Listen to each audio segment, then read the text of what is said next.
I'm just waiting another few moments to see if any stragglers are coming in at the end.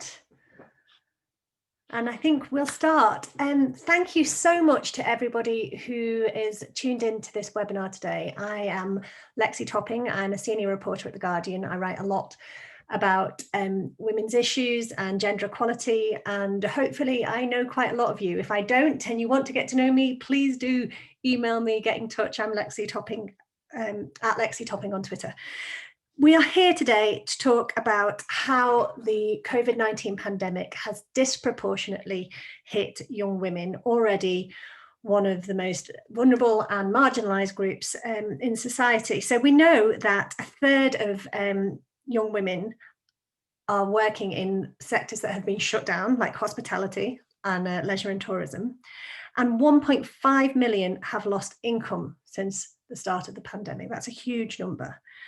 A quarter of these young women, a quarter of them, are looking to lose about £100 a week, which, if you're already in a low earning bracket, £100 a week is quite often the difference between whether you can feed your kids or pay your electricity bill. So that is a huge figure. Another thing that disproportionately hits young women and single mother young women particularly is the dire state of childcare in this country, which the government continues to roundly ignore from what we can gather, and refuses to see as vital infrastructure to this country, which I know the Women's Budget Group and the Young Women's Trust have argued for a very long time. And then indeed, any sensible thinking person argues for this, because it is the single biggest barrier to women with children.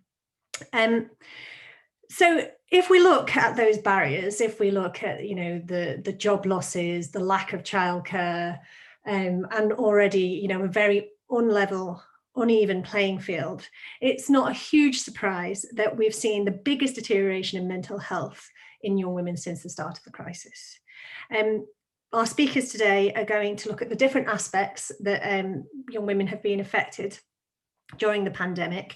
And I'm delighted that we're going to hear first from Sara Reis, who's the head of research and policy at the Women's Budget Group. And on the overall landscape for young women, we're going to have a presentation from 4 excellent females: Esther Sample, Kirsty Chan, Lucy Clark, and Matea Sykes. So they're going to be discussing their most recent report, which was published last week, picking up the pieces, Young Women's Experiences in 2020. So that's going to be fascinating. And finally, we're going to hear from Maggie Bridge from Agenda on the mental health impacts of the pandemic on young women and girls. If you want to get involved in the conversation, the hashtag is Caring Economy Now. Both Young Women's Trust and Women's Budget Group are on Twitter, so do make sure that you at them in any conversation. And I'd like to, chat as you like in the chat facility here. But if you do have questions that you would like to ask the panelists, I'd ask you to put them in the Q&A, please. It just makes it a little bit easier for me to see when we come around to having the Q&A. So without further ado, I'd like to pass over to Sara and let's kick off, let's get started. I'm really excited to hear what everybody's got to say. Thanks. Thank you very much, Lexy. I'm going to share my screen because I have a PowerPoint. Okay, just checking that you can see my screen. Okay, brilliant. Okay, so my name is Sara, and I'm head of research and policy at the Women's Budget Group. And what I'm going to do in my brief presentation is I'm going to give an overview of the economic inequalities that young women in the UK faced prior to COVID. And so this is very much um, uh, stemmed from a policy briefing that the Women's Budget Group and the Young Women's Trust produced last week. So if you want to read and get more details about what I'm going to discuss, please feel free to consult it on our website. So the economy for young women, as Lexy mentioned, was already quite, it presented quite a few barriers pre-COVID. And so I'm going to discuss a few of them, and I'm going to start with the labor market. So young women face a gender gap in earnings right at the start of their working career. So when we look at the gap in earnings, and this is slightly different than the usually reported gender pay gap, in that the gender gap in earnings looks at the overall earnings for all employees annually, as opposed to the hourly paid rate for full-time employees only. And so young women at the very start of their careers, so the age group 18 to 21 years old, they face a gender gap of 32.8% compared to their male peers. So that means they earn less, nearly a third than their male peers earn. And then in the 20s age group, that remains quite high at 19%. So when we look at apprenticeships, and for young people, we also see a gender gap in the earnings of young women. So young women are less £8,000 on average after they 5 years after they finish their apprenticeships, and this is partly because apprenticeships are very much segregated. So young women are usually concentrated on careers and sectors that are very low paid, including social care, childcare, and others, whereas young men tend to be more concentrated on better paid sectors like construction or technology, IT, etc.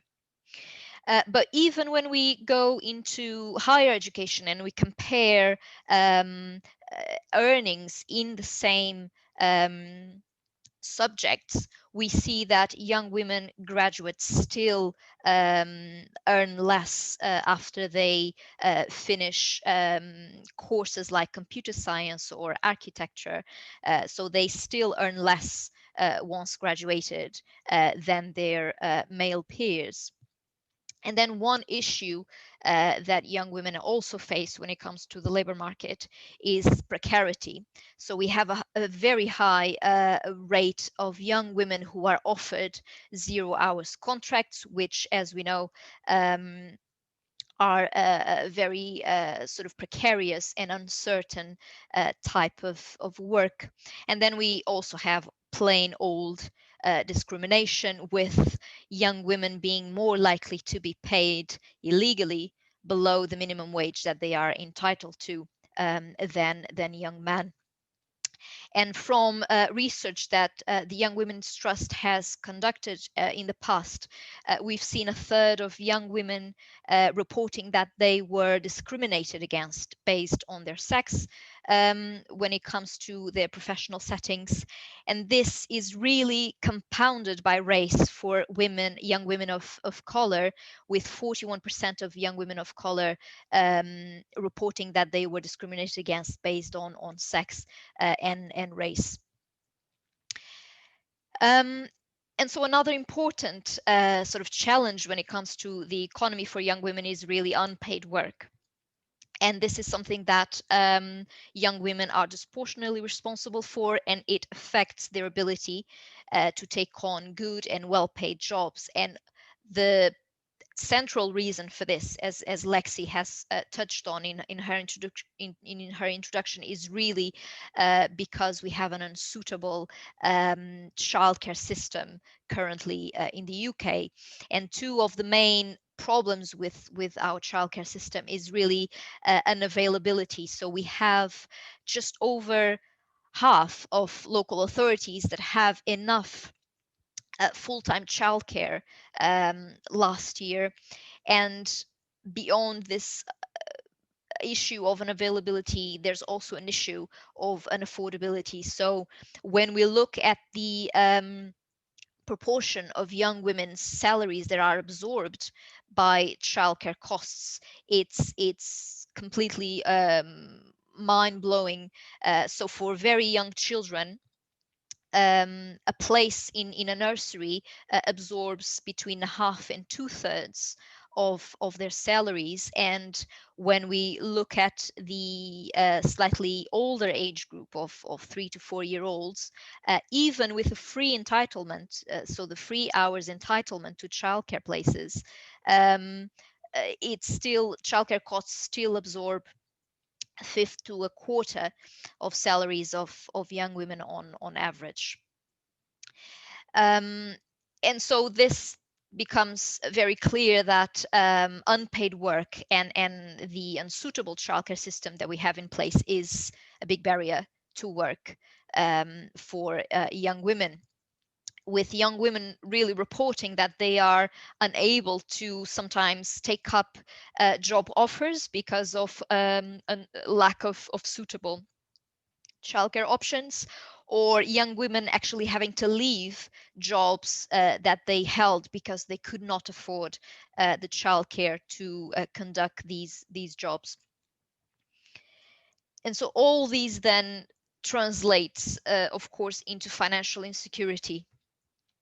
And even prior to COVID, again, Young Women's Trust research from 2019 found that over a third of young women found it hard to make cash last until the end of the month.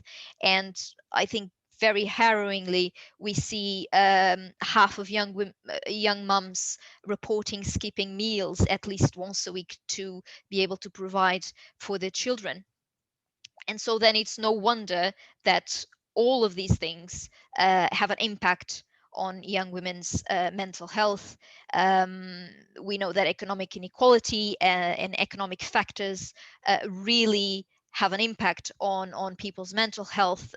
So things like low quality work or unemployment, living in poverty, all of this has a negative effect. And this is really reflected in research that has been conducted that reported over a third of young women on lowest or no pay reporting having depression, and identifying that work, financial worries, and relationships were sort of the top drivers of poor mental health. So this is sort of an overview of the picture of young women's challenges when it came to the economy prior to COVID. And what I'm going to do now is hand over to Esther and her peer researcher colleagues, who will talk us through some of the impacts of COVID-19 that have compounded many of these challenges. So thank you very much.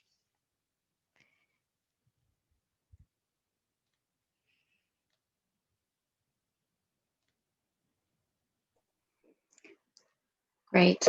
Okay, hi everyone. I'm Esther. I'm the research lead at Young Women's Trust, and I've also got a presentation, so I will share my slides with you. Hold on one moment.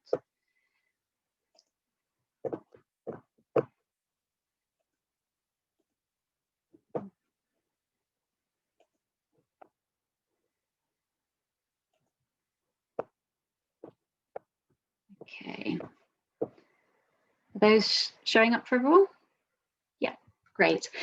So yeah, we're here to talk about a new report that we've just released called Picking Up the Pieces, Young Women's Experiences of 2020. This was actually a report that was worked on by 12 young women peer researchers. So you've got all their names there up on the screen. We're very lucky today to be joined by Matea, Kirsty and Lucy, who are all going to share some of the key findings from their interviews. But just to say, the sort of process we do at Young Women's Trust, we provide training to young women in research skills. We then run workshops to design the surveys and interviews. Young women then conduct the interviews, and then they come together to help with the analysis as well. So it really is a kind of peer-led process. And I will say a little bit more about this particular report. So we did some research earlier this year that found the sort of financial impact that coronavirus was having on young women, and we started a campaign called No Young Women Left Behind. So do look that one up. That's still running from us, but we really wanted to look in more depth at the impact it was having, not just financially, but looking on access to work, unpaid care, as Sara mentioned, mental health, and their overall equality as well.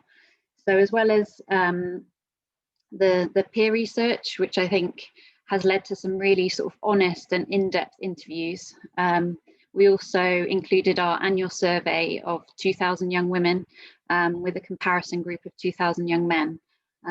So yeah, it's quite a broad picture of the impact it's having. And yes, so just to start off, we're going to go through the sections of the report and share some top line findings from them. So Matea, who's here, is going to talk us through the first two sections. Hi everyone. So the first section we're going to be looking at is about work. Young women disproportionately work in sectors that have been cut or shut down completely. Our survey indicated that 5.4 million young women aged 18 to 30 in the UK have estimated.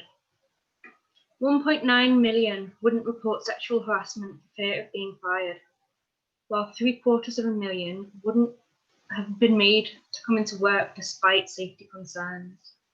Some of the quotes from young women during these interviews are things such as, "I'm quite worried, most of the hospitality jobs are not there anymore. They said I wasn't allowed to stay off for it, so I was actually in my place of work with the virus for a day." Basically, all the people there were young women, and I guess they just found it easier for us to kind of bully us into working long hours. Somebody that I interviewed personally, she had symptoms of COVID quite near the start of the pandemic. She was a chef in a restaurant. She had taken time off work and was awaiting her test results. But her boss said that if she didn't go back to work, despite having symptoms, then she wouldn't have a job to go back to. So she was forced to go back into work for the day, in the kitchen, cooking meals for people, and her test results did come back positive, at which point her boss did let her have the time off work. A personal friend of mine, who I didn't interview for this, it's just something that my friend is going through personally. She is a bartender at the start of the pandemic, but when things shut down, she got a job as a chef working in a care home for elderly people. She is now being sexually harassed by her boss. It's very small, sort of everyone knows each other kind of building, and she doesn't know who to turn to. She needs some money. She has no family support since coming out as gay. And I don't know what advice to give her. She is in a terrible situation, and I can see the effect that it is having on her mental health. Moving on to the second section is finances. Almost a third of young women said it's a real struggle to make cash last until the end of the month. This was worse for disabled women at 44% and single parents at an astonishing 53%. Some of the quotes we heard from people about their finances were, "I haven't been able to buy certain things, and there's a point where I couldn't even afford to pay my rent. That was a lot of stress. I wasn't able to eat properly because I only had to make sure that I had enough for my children because I had to pay extra in other areas. It did affect me physically and mentally. We already know that young parents, young mums particularly, were skipping meals to afford the necessities for their children before the pandemic. So you can only imagine, and with some information from these figures, what they're going through right now, given circumstances of universal credit and losing their income through jobs. Thank you, Matea. We'll just move to the next section of the report. So on unpaid care, and Kirsty, are you there to share these findings? Hi, I'm Kirsty, and as we were interviewing young women, we found out that a lot of young women are doing extra unpaid care work compared to before COVID. So 12% of young women said their nursery closed permanently, and 23% reported after school club closed. So one of the young women we interviewed felt that she was everything, as in she didn't have support around her. So she was the teacher, she was the mother, she was the maid. That's a lot of stress to take on. As well as that, there are young women who live in household with families who have caring needs, and usually get a carer from the local authority to visit them and support them. But because of lockdown, carers were not allowed to enter their homes, which means that the young woman we interviewed has to take on that extra care work. But also, despite lockdown ending, for now at least, it still take them a long time to interviews for carers to arrange someone new to visit their home, just because you have to find the right person, and then there's a lot of paperwork that goes with that to ensure that that person is safe to work in someone else's home. So 1 in 10 young women also said that they've spent time looking after the relatives who had COVID-19. So one of the young women we interviewed were really anxious, the fact that they have to travel to somewhere else to care for their family, which means that during lockdown, she was in theory breaking those restriction rules, as you're not allowed to visit people. So that's a huge amount of stress to make sure someone is doing what they need to do to live, but also knowing that your actions is actually going against what are the recommendations to keep us safe in the lockdown. So next, I would like to talk about the mental health aspect of COVID-19. So young women were more likely to say that their mental health had become worse over the last 12 months compared to young men, at 33% versus 32%. That's a 10% gap. So some of the young women I've interviewed said that they tried to get help from the NHS, but there was such a long queue and delay for counselling services. The service provider wasn't able to give them a time estimate. And they will say, basically, you better off going somewhere else. But then that's mean private care, and a lot of young women cannot afford private care. And whilst they try to help, they tell her to look on the information online. But at that time, it's not particularly useful. Especially, she was going through a lot of distress. Having a lot of information thrown at you and making yourself read it doesn't go in. It didn't work for her that well. And we also see young women telling us that their mental health and their feelings around it are not being respected and taken seriously. So one of the young women was telling that when she went to her doctors, they just tried to say, well, oh, maybe it's something else, maybe it's your hormones, or maybe it's the things that are happening in your life. So when we interview young women, a lot of them have expressed of really intense worry over their future. And at one point, some of our interviewees didn't actually want to answer the question, because they were saying thinking about the future itself is an anxiety-provoking task. They're just trying to live in the present. So people worry about what's their future, how they're going to support family, and how can they even cope. Thank you.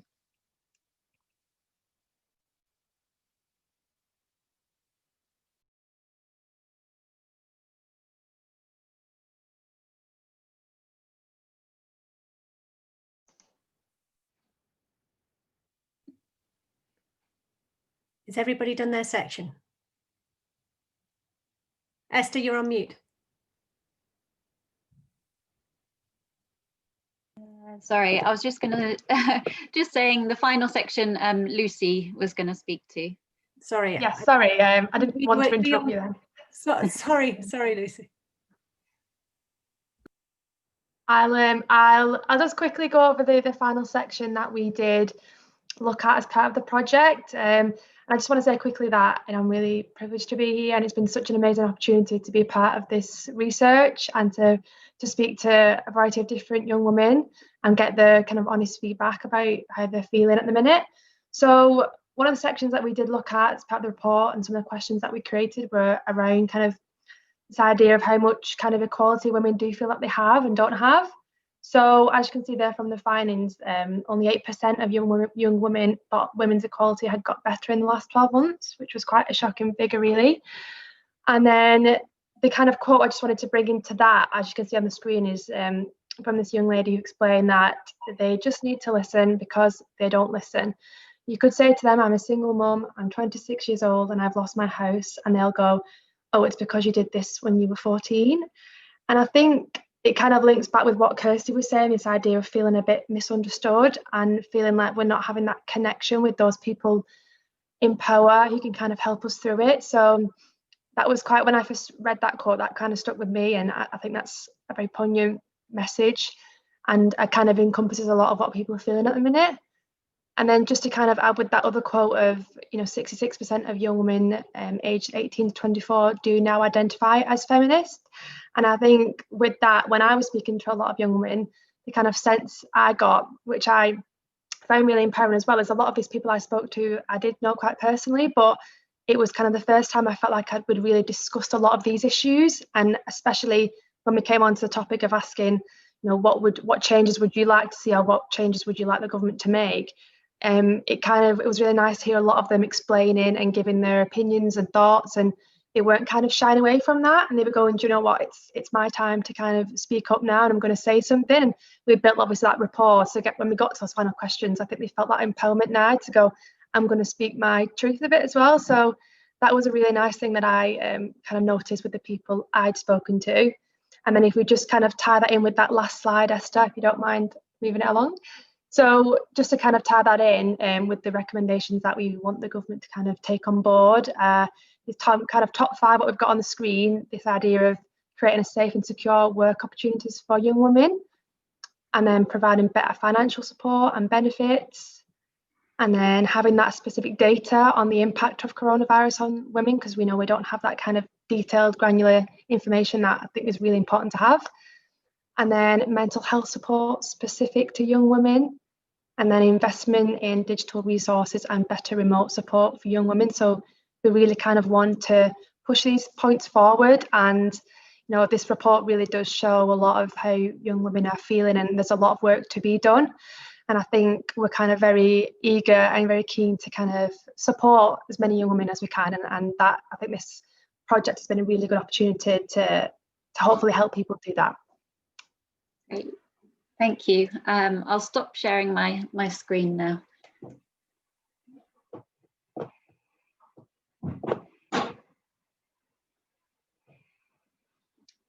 Okay, I think that's everything from us four. Fantastic. Yeah, sorry, thank you. Thanks, Lisa. Thank you.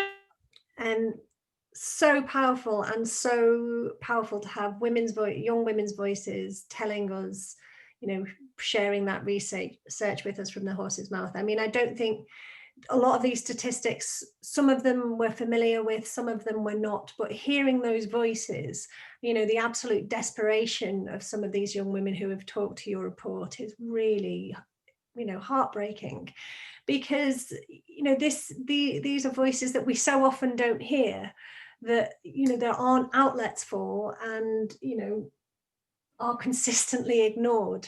I think that during this pandemic, we've really seen that, the impact on women overall, but particularly, on this, as your research shows, particularly on young women, is just complete, it's not even on anybody, it doesn't seem to be on any radar. When we have a mini budget, it barely mentions childcare. It's really disheartening. So what I would like to kind of open up to the panel is, okay, but you talk, you know, those are asks, the secure work, better financial support, data. What do you think is the single biggest thing, Esther, maybe perhaps you'd like to start us off, that you think, you know, we as individuals can do to try and shift the dial on this and to try and get the government to listen? I think, you know, at Young Women's Trust, I think it is about, you know, providing those platforms for young women to actually say what's happening, to be able to speak to government about this. It's very much what we're trying to do with our campaigns on the back of this report is, you know, I think some of these stories are just not being heard at all. So I think, you know, in terms of general public, being able to sort of share the campaigns on social media, you know, reading the report and kind of supporting and backing up the voices of those young women affected, really. Great.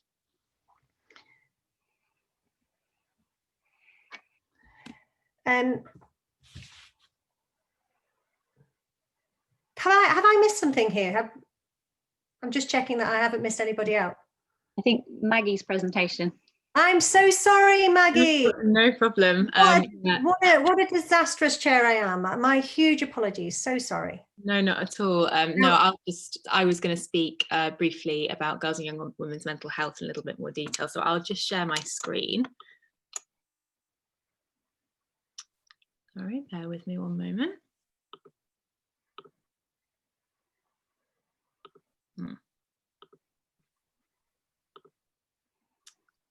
Apologies, everybody. This was working wonderfully for me a moment ago, and I seem to be having a few issues with it now.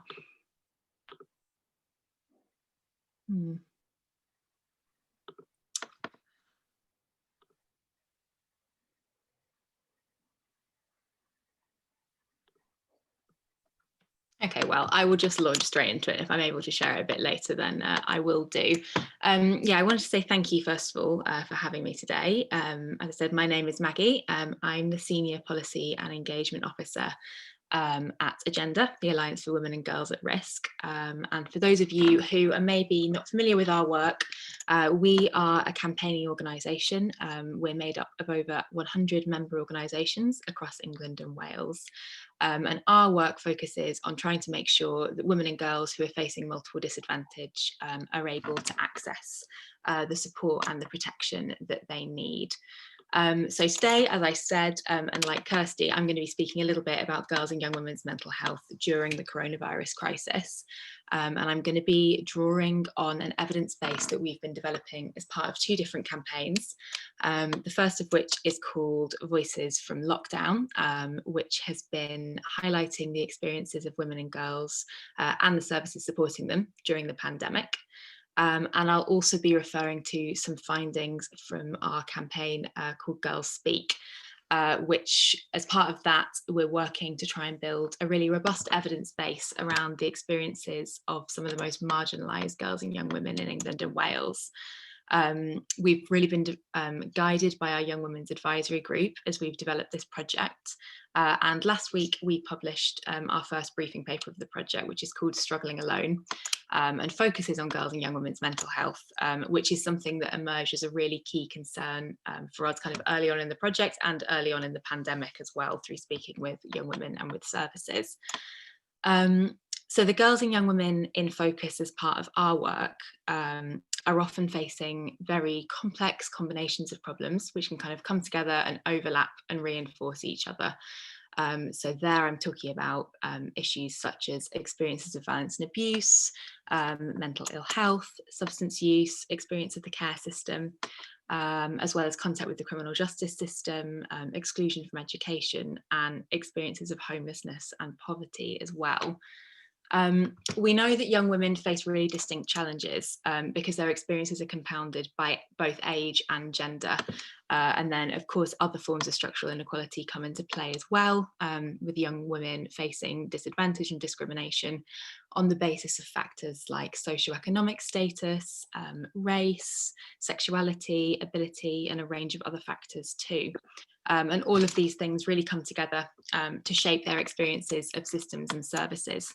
But what we find is that the group of young women we focus on are really systematically overlooked in policy and practice. So the complexities of their lives often aren't given the attention they deserve, and they find that they're a minority in a range of services. So a number of the young women I've spoken to will talk about experiencing both youth services and then spaces for adult women as spaces and services which don't really feel like they're designed for them.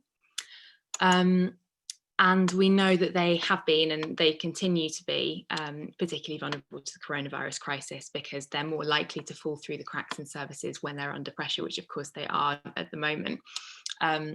Services have spoken to us about this group of girls and young women as kind of flying under the radar, or in some cases just dropping out of the system entirely, with the problems they face kind of going really unrecognised, and kind of becoming ever more entrenched as a result of that.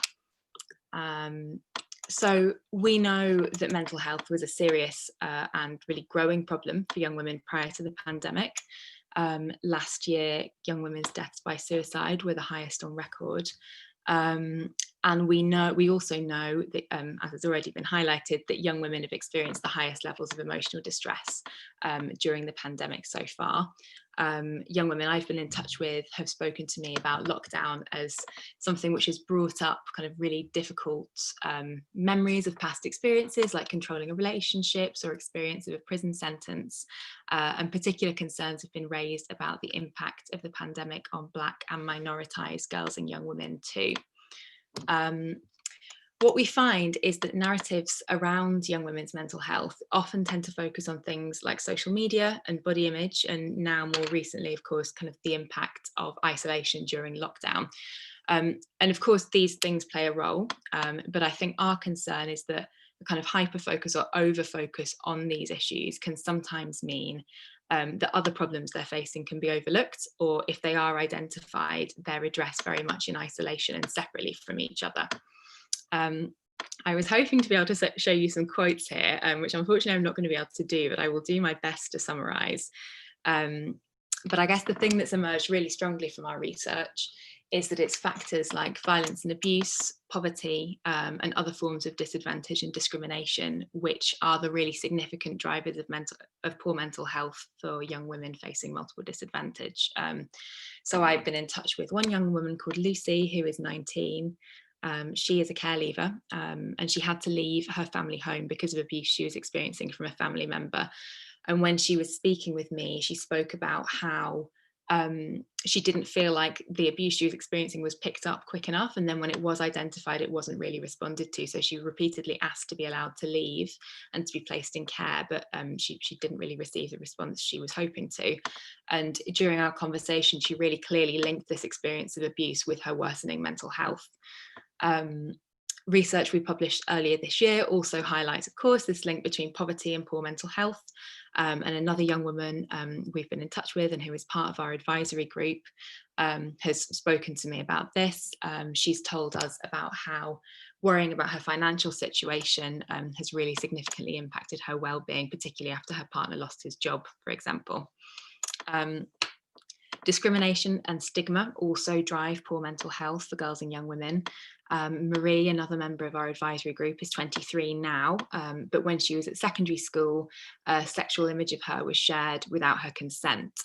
And kind of consequently, she was excluded from school on the basis of what was viewed by professionals as bad behaviour, but I think we would argue was actually a trauma response. And she speaks really eloquently about how a racist stereotype of her as a loud Black girl meant that when professionals responded to her, they focused much more on managing the risk that she was perceived to pose to others than in responding to her own vulnerabilities. Now, of course, these things aren't new. The pandemic hasn't kind of created these problems, but I think what it has done is it's really laid them bare. It's really exacerbated these existing issues. And as we see in the case of other young women, what it's done is it's kind of stripped away those opportunities for them to access support or to kind of put into practice coping mechanisms that they may have developed. I think naturally, when we understand this, the really serious impact of COVID-19 on young women's mental health, This, of course, leads to calls for greatly increased support. But one of the things that I do want to highlight from our work is that the support which is ordinarily available to young women kind of prior to the pandemic usually leaves girls and young women facing multiple disadvantage behind. And one of the really concerning things that's emerged through our research is that young women often experience responses from services as kind of very punitive, or in some cases as re-traumatizing. So too often, for example, we see criminal justice responses to mental health crises. And we've previously highlighted the disproportionate use of restraint on girls in CAMS settings. However, on a more positive note, when young women are able to access specialist support, particularly from specialist girls and young women's services, services which are addressing those underlying causes of poor mental health for girls and young women, that has a really significant and really positive impact on young women's lives. And the young women who have been able to access that frequently tell us that they'd like to see that developed and maximised much more. These services, although they do amazing work, they have been under significant pressure during the pandemic. They've reported an increase in demand and an increase in complexity of cases. And they're also the services that are most likely to be saying to us that they're concerned about their ability to meet this demand in the future. They often report falling through funding gaps. So that's both in terms of emergency COVID-19 funding, but prior to the pandemic too, we know that funding streams largely fail to recognise the quite distinct needs of young women, as compared to young men. I will leave it there for today, as I am aware I've used up my allotted amount of time. But what I would say is, if you're interested in learning more about what our recommendations are in terms of tackling this, I would really encourage people to read our new briefing, which is called Struggling Alone. It's available on our website now. And we are going to be continuing this work, continuing our research into the impact of COVID-19 on women and girls, as well as into the experiences of young women facing multiple disadvantage more broadly. So if you are interested in this work, please do feel free to reach out to me. I'll put my email in the chat in a moment. Maggie, thank you so much, and my huge apologies again for cutting you off before, no worries. Before you had the chance to present. I'm very glad that we did get the chance to present, because that was really, again, very, very shocking, not surprising to many people who will be on this call, but very shocking nonetheless, and really, makes us realise that we are storing up problems for the future. This is not just young people's problem. This is everybody's problem. I would recommend, if people have questions, please do write them in the Q&A box on your screen. That would be it would be really great to get some input from everybody on the call. It's such a great number of people who are here today, so I'm really interested to see what you think as well. Can we open up the floor a little bit to the panelists? And I'm interested in how if there are fears about the uplifting, the universal credit uplift, and if that uplift isn't maintained, what kind of impact do you think that's going to have? Esther, why don't you start? Okay. Yeah, I mean, from our research, we're already seeing, a severe financial struggle for young women. So, even with the uplift, young women were talking about skipping meals, using food banks. Our research showed young women, accessing benefits and food banks for the first time. So yeah, it's really crucial, and it's not really enough in itself. So taking away that would be disastrous, I think. And Kirsty, Lucy, Matea, what was how did you find the young women that you spoke to? What was their experience of dealing with the universal credit system? Anyone just chip in? Hi. A lot of them said that a lot of them applied for it for the first time at the start of the pandemic and then had to wait sort of 5-6 weeks. And that initial waiting period is very, very difficult because they were already in quite a bad situation and were hesitant to apply for it and did not have the savings to get them through. Like my friend who was a bartender, it immediately shut down and she needed universal credit, needed money quicker than the 6-week wait. Other than that, the uplift has been of huge help. It might not seem like a lot of money to a lot of people, but for young women in these situations, it is a huge amount of money and it makes a big difference. And I can testify to that myself. It is a huge help and has helped me make ends meet over the last few months. And are there fears amongst the young people that you've spoken to that, you know, if that uplift is taken away, they'll be left destitute? I'd say yes, definitely. They're already worried enough about their situations, particularly with Christmas and having to pay for heating, presents, provide for their kids. And losing that money would put them in a worse situation and would lead to destitution for a lot of the people that I interviewed. I mean, this is a big one. We've obviously talked about childcare a little bit. We've already touched on that and what a crucial issue it is, and you know how cripplingly expensive it is.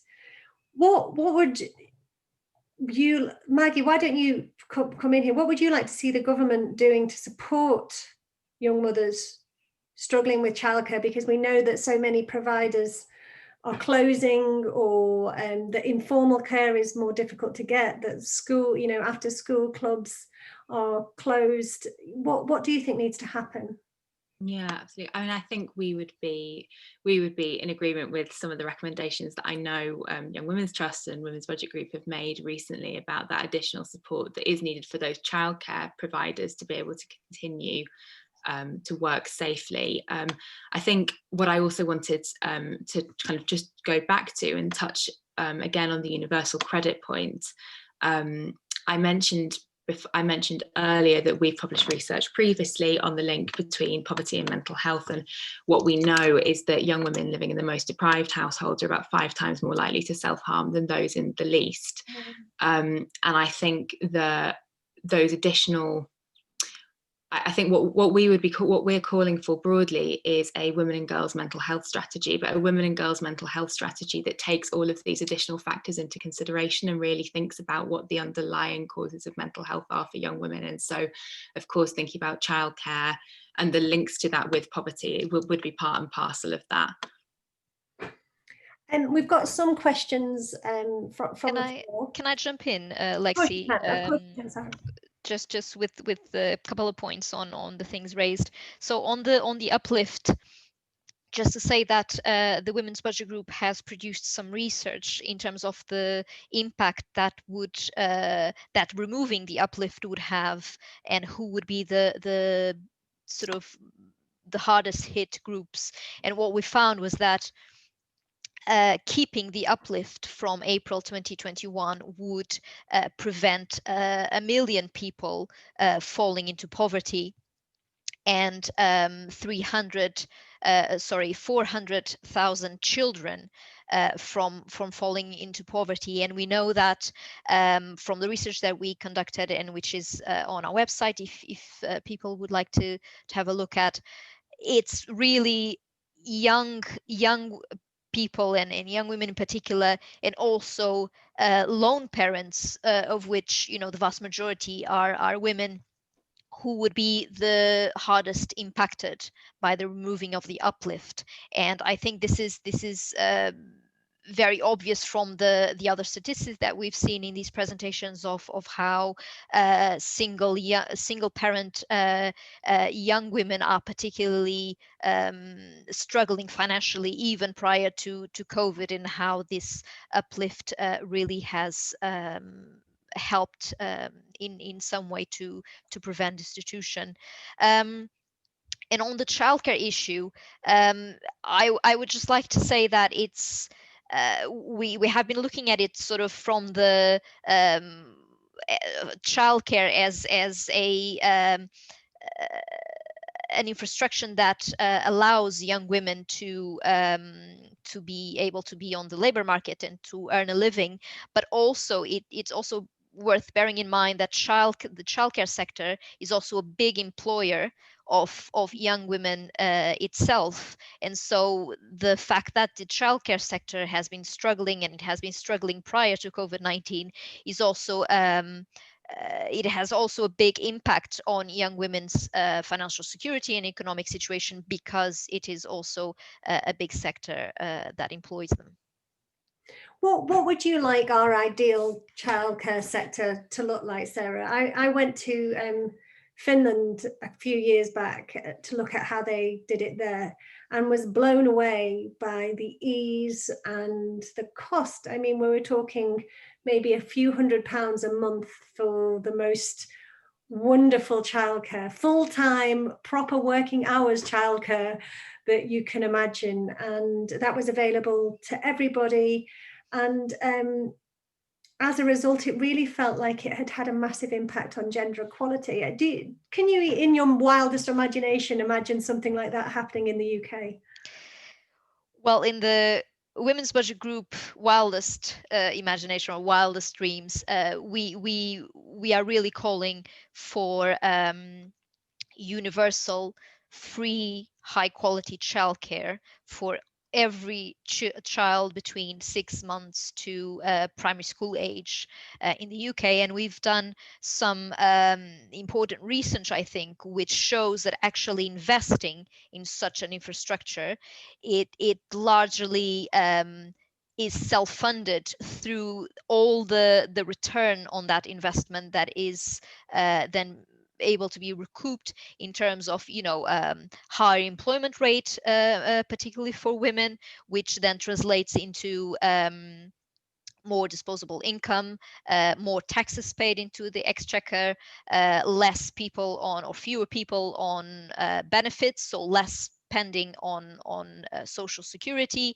and also more women or more mothers that are able to pursue better paid careers, because they are secure that their children will have high quality childcare that is suitable for that. So that is really our main call when it comes to childcare, and I think a key thing really is for it to be high quality, and for it to be high quality because it's been proven that high quality childcare really does make a difference in children's lives, particularly children from disadvantaged backgrounds. It does really make a difference in their in their cognitive development, in their future prospects in terms of education, career, etc. And it also obviously has an impact on women's ability to keep their jobs, but for it to be high quality, it really needs to have a workforce that is well paid, much better paid than currently, that has job security that is really lacking at the moment, and that ensures that the people who work in the sector are trained and their careers can progress, and so that will then translate into that high quality childcare that we wish to see for everyone. Well, let's all keep pushing for that utopia. I've got some questions from the floor. Lucy Russell asks, and this might be a good question to go to you first, Maggie, that there's been, what would you say that, how would you rate the state of CAMHS at the moment, and what is needed to improve it? Yeah, I think, so I touched in my presentation on this issue of, well, girls, I suppose, specifically if we're speaking about CAMHS, often experiencing responses to their vulnerabilities as either very punitive or re-traumatizing. And certainly, unfortunately, that can be the case for some of the young women we've been in touch with. I'm sure that's not necessarily the case across the board. Where I was mentioning the disproportionate use of restraint against girls, that's in CAMHS inpatient settings specifically. And although we know there's been moves to try and to change that, we do continue to hear that is still happening all too often. And of course, we know that for young women who are survivors of gender-based violence, that's likely particularly traumatizing and a distressing experience. Another issue that's come up through our research, which I didn't speak about so much, is this issue of the transition from children's to adult services. And in fact, the title of the briefing paper, Struggling Alone, is taken from a conversation I had with a young woman called Danielle, who spoke to me about what it was like suddenly turning 18 and suddenly kind of no longer having that support from CAMHS and suddenly being within the adult system. And so I think one of the things that we've particularly focused on is the need for more support to better bridge that gap. And it seems like at the moment within CAMHS, unfortunately, that support isn't there, and that preparation of what it's going to be like as you approach adulthood and once you've moved into adulthood isn't really there either. And it leaves many young women with large gaps in support for a very long time. Thanks, Maggie. This is an interesting question to our peer researchers. Did you speak to students while you were doing this work, or was it people who were or just in employment? Because the attendee asks, a lot of student sectors are shutting down over the summer and no income was coming in. So if you were only, had a very limited loan, it could have been very, very difficult for many students to manage, and they aren't eligible for universal credit. Is that a particular worry? Yeah, I can take that question. So I did interview some students, and some of them are no longer actually getting student finance. For example, if they're master's students, their loan only lasts for years, a limited amount. It's like £10,000 to cover everything, including your fees and your tuition. Right. So a lot of them used to work in the hospitality industry, but that's pretty much gone, and they try to find other ways of work, maybe doing online tutoring and so on. But that kind of income, that kind of thing takes a long time to build your reputation, build your income. And some students during lockdown moved back home, but either their private accommodation landlords or the university continue to ask them to pay their rent, so they can't afford to pay their rent because they lost their part-time job which they normally worked in. So they've essentially, a lot of them have moved back home, tried to rely on family, but often it doesn't work.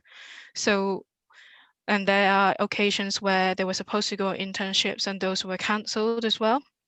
So young women, they can't access benefits, so they are really struggling. And there are situations where students couldn't pay and the university threatened them, if you're not going to pay, we'll withdraw you from the course. These are the things that students are facing. Yeah, I really feel like we've published quite a lot of stories on this in the Guardian, and it really feels like this is a year that students really have been used as a cash cow, and their safety, their consideration, their futures as very much been seen as the last priority, really, rather than what we yeah. it would be, which is the first. Sorry, Kirsty. One more thing I'll add is that a lot of students from sort of backgrounds that they've faced multiple disadvantages before entering university, what they need from university. Mm-hmm. Like before COVID, they don't have that specialist support in the university setting. Now it's taking even longer. This particularly affects students who are neurodiverse. They are not able to get access to their diagnosis for dyslexia, autism, dyspraxia, and so on. They're not getting their support from disabled student allowance just because it takes so much time to get their diagnosis. There's just a general backlog. And those students are very worried because you have limited student finance funding. And most of the students who have these conditions, a lot of them I spoke to had to repeat years before. So they are scared that they would not have the funding they need to complete a 3-year degree. Right. Very upsetting. Can I ask, I'm conscious that we're running out of time, but Leonie asked a pertinent question, which I know is very close to the heart of the Women's Budget Group, because I've covered them covering this for years. Across social security, women gain the least and have the most to lose when it comes to cuts in social security. Are the figures for young women similar or even worse? And without a gendered approach, do you think that this picture will improve? Sarah, do you want to come in on this? Because I know that you guys are so up on this. Yes, I can make a couple of points very shortly. So for young women, in many aspects, it's even a worse picture than for women on average. And this is because for some benefits, for contributory benefits, things like job seekers allowance, sick pay, etc., you need to have built up a few years of contributions to be entitled to them. Now, of course, young women at the very early stages of their careers, they may not have had those contributions made yet, and so they will sometimes not be entitled to these benefits which other women might have done. And then there are things like housing benefit, where if you're a single woman below the age of, I believe it's 30 or 35, you can only get a rate that is for a shared accommodation. So you can only get housing benefit for a room in a shared house. Now, this brings some issues for particularly marginalized women or women who face multiple disadvantages, because it might not be suitable for them to share a home with strangers, for instance. And so these are some of the things that I can think of that make it harder for young women to rely on the social security system as it is currently designed. I'm conscious that we are out of time. If your question, and thank you to those who did ask questions. I'm sure the people who are here on the panel, I am, without their knowledge, volunteering them to address those questions outside of this, if that's okay. Sorry, everybody, but I think there's some really good questions in there, and we simply just don't have time to get to them. I just want to thank everybody who has come today and listened to this discussion. It feels like, this is something that we could have talked about over several days, and I would love to be in a room with you all so that we could hang around afterwards and have a glass of wine, even if it was the middle of the day, and talk about what solutions that we could find. We've heard today that we know women are being hardest hit during this pandemic, and it's been very stark today that young women particularly are feeling really devastating impacts through the economy in the hardest hit industries, and because of the impact on childcare. I think there is reason to hope, because as our incredible researchers and peer researchers have shown, women are wanting to stand up, young women are wanting to be heard, and we've got to hope that with people who are as articulate as those who work with the Young Women's Trust, their voices can be heard. And as a journalist and a campaigning journalist, I will try and do my best to play my very small part.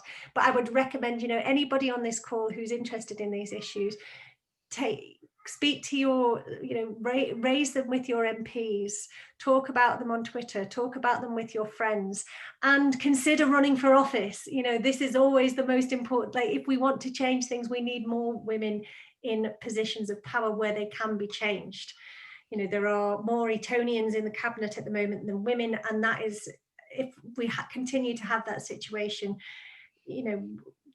women's voices and young women's voices in particular will always be marginalised. So I've just recently written about Activate UK, who are desperately looking for young women from all different sorts of backgrounds who may never have considered going into politics to stand, and they will support them. So to our peer researchers, if you met young women, if you yourselves could think that that might be a possibility for you, I would urge you please to find out more, because we need more young women to have a seat at the table. Otherwise, we can keep on banging the drum, but we actually, if we want to change things, we need to get in there in the seat of power. The next webinar in this series is taking place on Monday, the 14th of December, and is going to look at the impact of COVID-19 on women's paid and unpaid employment. So that's going to be another fascinating one. Thank you very much to the Women's Budget Group and to the Young Women's Trust, and to everybody who has come to the webinar today. I hope you found it useful. I'm very happy to take any questions. If you contact me on Twitter, I'm at Lexy Topping, or through the usual Guardian email address. You can email me as well if you think that there's issues that we should be covering in the Guardian that we aren't. So thanks everyone for coming, and I hope to see you at the next one. Thank you. Thanks very much, everyone.